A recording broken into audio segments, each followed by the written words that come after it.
All right, so today on the Promptsmith's Almanac, we are going to do some work in Gemini. Now, I haven't used Gemini much as of yet on the Promptsmith's Almanac, but the reason I want to do so is because I want to see how effective it is with image generation, because image generation on ChatGPT requires you to have a paid tier subscription, whereas I've been able to generate images thus far in Gemini completely free. So we're going to do some storyboarding here. Ultimately, we want to make this into a short film project, and we're going to get there. But first, we have to storyboard because that's the process I like to follow. The great thing about LLMs, about generative AI, is that it allows a person like me, who is not very patient or skilled at drawing things, to go in and have storyboards created for me that are far more visually eloquent than anything I could come up with. So let's get started. All right, we're gonna have about 7 or 8 storyboards, depending. Let's start with this first one. For this short film, essentially, I wanna make it as contained and confined as possible, but I also wanna make something that could not easily be filmed by me by myself. So what we're gonna do is it's gonna be one person, one character, one theme, well, one overarching theme, one location, but it's going to be in the middle of the desert, which is nowhere near where I am. And it's going to take place way back in time. Here's the prompt. Create the first storyboard for a short film, a close-up of a man's dirty hand as he holds a rock and repeatedly strikes something on the ground below. Continued, the blue cloudless sky is our background with a slight lens flare where the sun streaks into frame. Simple enough. And Gemini, within seconds, gives us this. It even adds scene 1 close-up striking, which I like. Now, one thing that I don't like as much is it presumes what is being struck. Now, I haven't specified this. I say something on the ground below. It specifies it as another rock. Okay, fair enough. On to the next. For the next shot, a close-up of the man's face, beads of sweat, sickly and pale, still holding the rock as he wipes the sweat from his brow, beige mountains in the background out of focus as he gulps in breaths. And Gemini gives us this. Scene 2, close-up exhaustion. So I like this. Not what I envisioned for the man himself, but in terms of the shot composition, this is pretty close. This is pretty close. I imagine him having a bit darker complexion, a bit more facial hair, hair on his head potentially as well. But otherwise, it's got all the elements. The first one was fantastic and pretty much exactly how I pictured it, so that's good. So now we're on to the third storyboard, and by now I feel comfortable enough in Gemini. I'm literally just going to say storyboard 3. Here we go, storyboard 3, since it's labeling them anyway for us. Generate a wide shot on 12mm lens of the same man's silhouette and the silhouette of the surrounding mountains as he slowly collapses from a day of fruitless labor. Okay. I'm a little anxious about this one because I feel like I have an image in my mind for what this should look like. I don't know how it's going to turn out. Here's what Gemini gives us. All right, so this isn't bad. We've got good symmetry here, which I envisioned. I want a stronger silhouette as it pertains to our main character and the mountains as well. I want more of a loincloth type situation since this is, again, back in time. But you know, I think the elements are again there, and I think it's just a matter of refining them a little bit when it comes time to go image to video, or should we decide to go text to video in some way, shape, or form. All right, storyboard 4. A close-up of the man's face at nightfall. His eyes are closed and he is dreaming. That's all I've written. Here's the shot that Gemini gives us. I get, because I included dreaming, they want to include that thought bubble there. That's not really necessary, and were I to, follow up on that prompt, I would probably say as much. I also don't like that the way the man is oriented, the background has it as if he's standing. What I should have written, I should have been more specific with this prompt, and I should have said his eyes are closed, because it seems almost like he's meditating, and he's not in my mind, he's sleeping. A close-up of the man's face at nightfall, his eyes are closed, his head is on the ground, the sandy ground below, and he's asleep and dreaming. Something to that effect should have been written for that prompt, so that one's on me. I could have prompted better, and I should have, and so we'll take that lesson with us. Storyboard 5, a match cut of the close-up. The man is now a baby suckling at his mother's teat as a quiet stream flows slightly out of focus beneath him. And Gemini says, I can't do that. And immediately I'm thinking to myself, okay, suckling at a teat is a universal thing, shouldn't be an issue, but it is. It's a content thing, so how can I convey this elsewhere? Yes, instead of suckling, have the baby cooing peacefully as the stream with rocks flows clearly and peacefully below. And here's what Gemini gives us. And what I don't like about this is it's having a hard time comprehending the visuals of movement of water happening underneath this child being held. This is something that I would struggle to convey without having a visual point of reference. Like, I could tell anybody, oh, it's like in The Master when Joaquin Phoenix's character has his head out over the boat and you can see the rushing water below. But I can't really say that to Gemini. That's one we'll have to work on as well.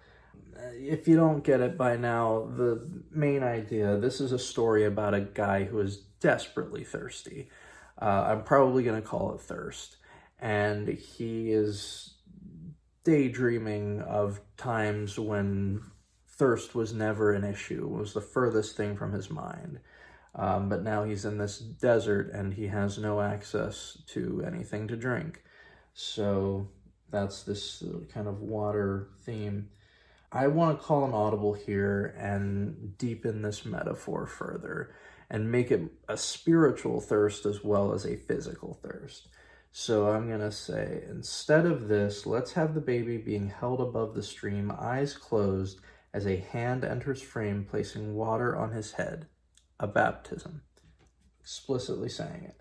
Here's storyboard 5 depicting a baptism, Gemini says.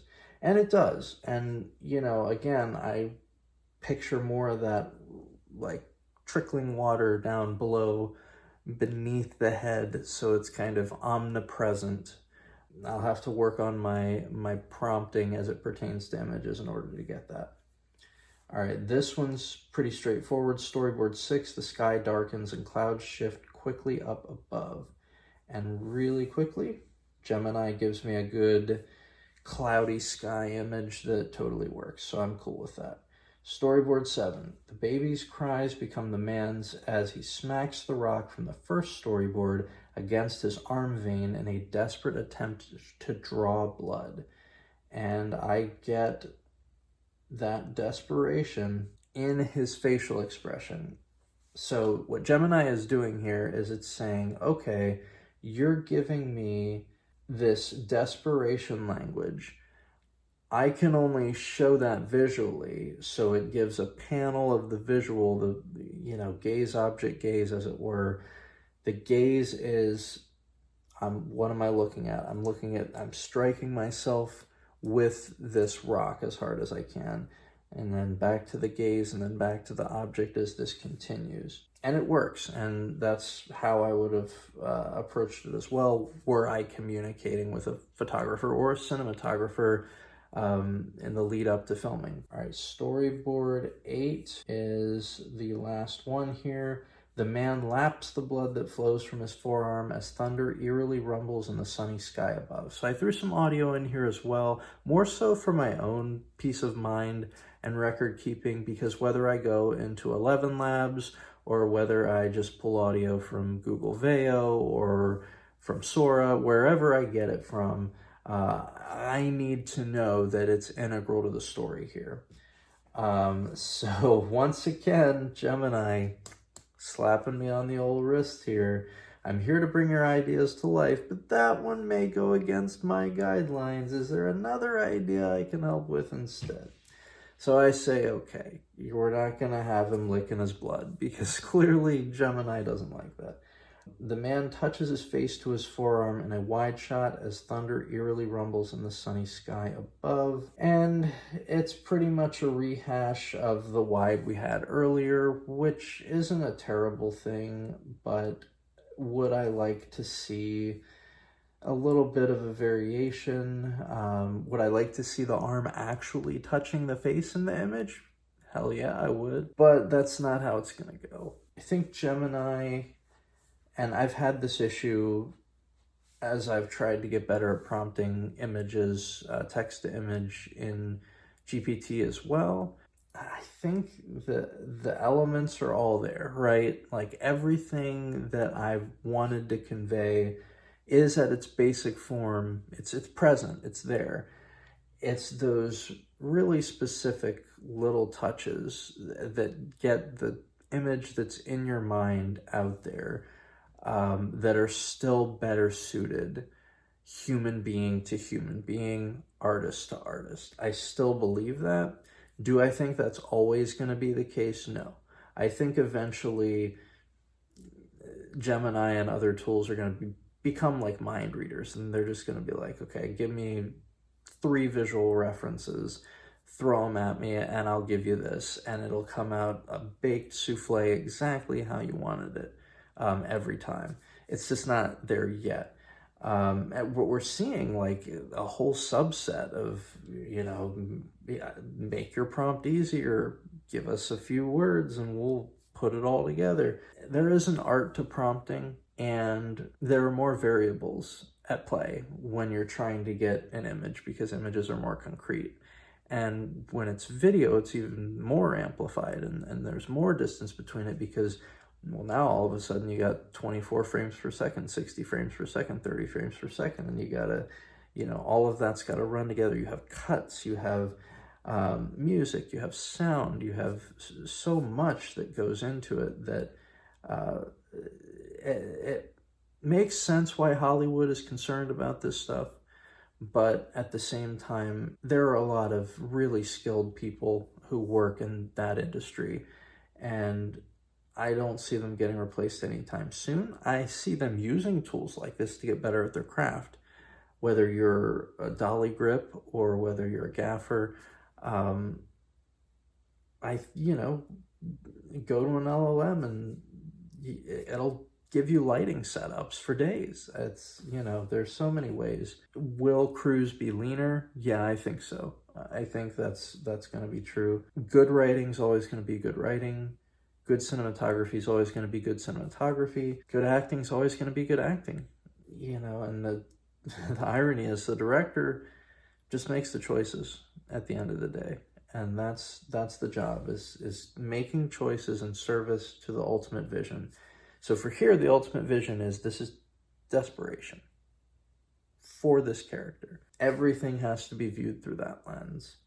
So as I was coming up with these storyboards, this was kind of done on the fly, where I'm just like, okay, well, he's desperate for something to drink. What is the extreme of that? And the extreme of that is he's got to drink his own blood. It's the only liquid out here, and that's all that he's thinking of. That's all that's on his mind right now.